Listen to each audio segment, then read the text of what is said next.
অনেক হয়রানির শিকার হতে হয়েছিল এবং ডিজিএফআই থেকে শুরু করে সাংস্কৃতিক অঙ্গনে আমি অনেক ক্ষতিগ্রস্ত হয়েছি, ঠিক আছে, আমি সেটা সাইডটা বাদ দিয়ে গেলাম, কিন্তু ডিজিএফআই থেকে শুরু করে বিভিন্ন প্রশাসনিক ভাবে বিভিন্ন সন্ত্রাসী কর্মকাণ্ড, বিভিন্ন রকম হুমকি, মানে এটা আমার লাগাতার লেগেছিল। সম্মানিত প্রিয় সাংবাদিক বৃন্দ, সাংস্কৃতিক ব্যক্তিবর্গ এবং এখানে যারা উপস্থিত আছেন, আমি একজন কণ্ঠযোদ্ধা রুকসার রহমান, আমার পক্ষ থেকে সবাইকে সালাম, শুভেচ্ছা এবং ধন্যবাদ জ্ঞাপন করছি। আসসালামু আলাইকুম।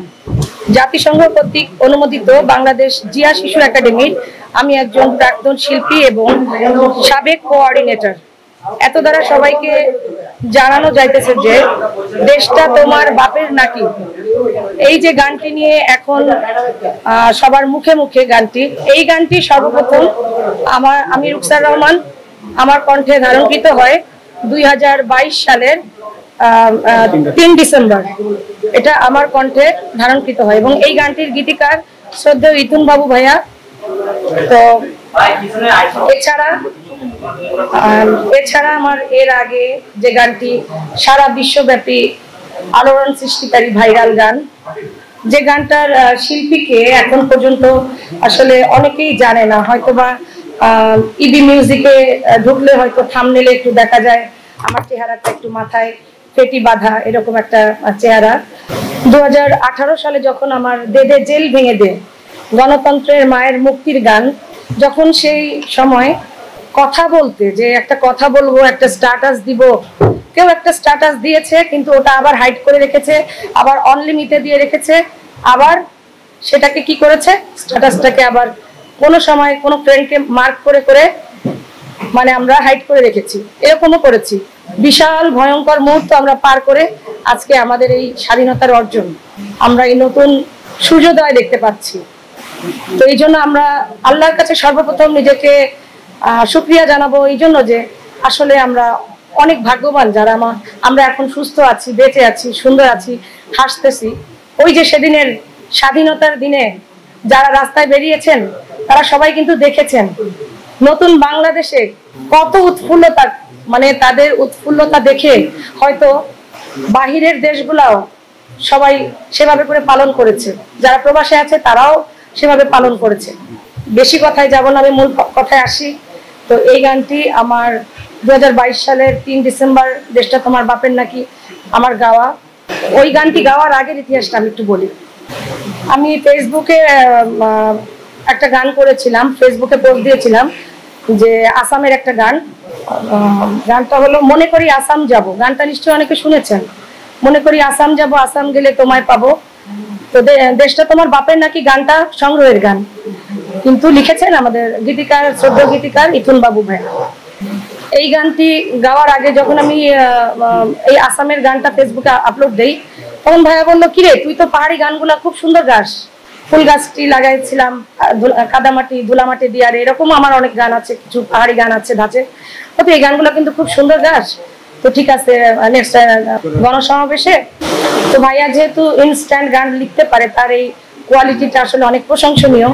তো ভাইয়া এই গানটা সেই সময় চট করে একটা লিখে ফেলে, লেখার পর আমাকে দিয়ে প্রায় আমরা 7-8 দিন প্রায় মগবাজার পাল স্টুডিওর ওখানে আর কি প্রায় 7-8 দিন আমরা প্র্যাকটিস করি গানটা, দেশটা তোমার বাপের নাকি, তারপর লিডার আসছে, আরো কিছু কিছু সুন্দর গান আমরা ওখানে দে দে জেল ভেঙে দে আমার যে গান, আমরা এগুলো সব প্র্যাকটিস করতেছি। তো আমি ভাইয়াকে বললাম যে ভাইয়া গানটা তো অনেক মারাত্মক একটা কথা গাইছি, আবার সমস্যা টমস্যা হবে না তো, এমনি তো জেল ভেঙে দে গানটা নিয়ে আমি এই 6টা বছরে আমি 15টা ভাষা চেঞ্জ করেছি। আমি আমার মিউজিশিয়ান যারা তারাও জানে না, আসলে অনেক কথা আছে যেগুলা এই যে আজকে আমার এত এত সাংবাদিক ভাইরা আমাকে সহযোগিতা করছে, যার মাধ্যমে আমি বলতে পারছি। আমার বাকটা, স্বাধীনতাটা আজকে হরণ করা হয়নি। হয়তো আমি এগুলা বলার জন্য, আমি যদি আগে বলতে আসতাম এখানে, তাহলে এটা কখনোই সম্ভব ছিল না।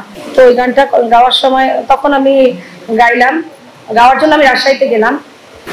তো ভাইয়া আমাদেরকে রাজশাহীতে নিয়ে গেলেন এবং আমার সাথে যে শিল্পীটি ক্রস দিয়েছে, এখন সেই শিল্পীটি দেশটা তোমার বাপের নাকি, যাকে আপনারা এখন ওভাবে করে জানছেন বা চিনছেন, ও ছিল, ও সেই সময় আমার সাথে গানটি ক্রস দিয়েছিল 2022 সালের 3 ডিসেম্বর।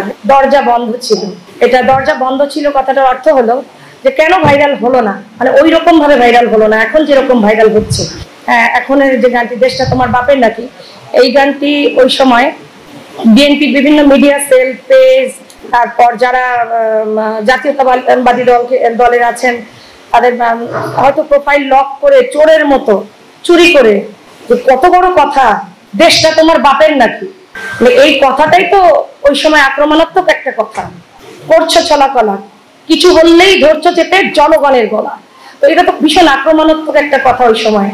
তো এই সবাই ভয়ে, আর ওই গানটা তখন আর স্টেজে সব বিভিন্ন সেলগুলোতে চলে গেছে, তারেক জিয়া স্যারের পেজে চলে গেছে, আমাদের লিডার ওনার পেজে চলে গেছে, খালেদা জিয়ার অনেক ম্যাডামের অনেক পেজ আছে, আমাদের দেশনেত্রী বেগম খালেদা জিয়া ওনার অনেক পেজ আছে, সেগুলোতে চলে গেছে, বিভিন্ন জায়গায় এই গানগুলি চলে গেছে, কিন্তু এটা আমাদের এক সাইডে চলে গেছে।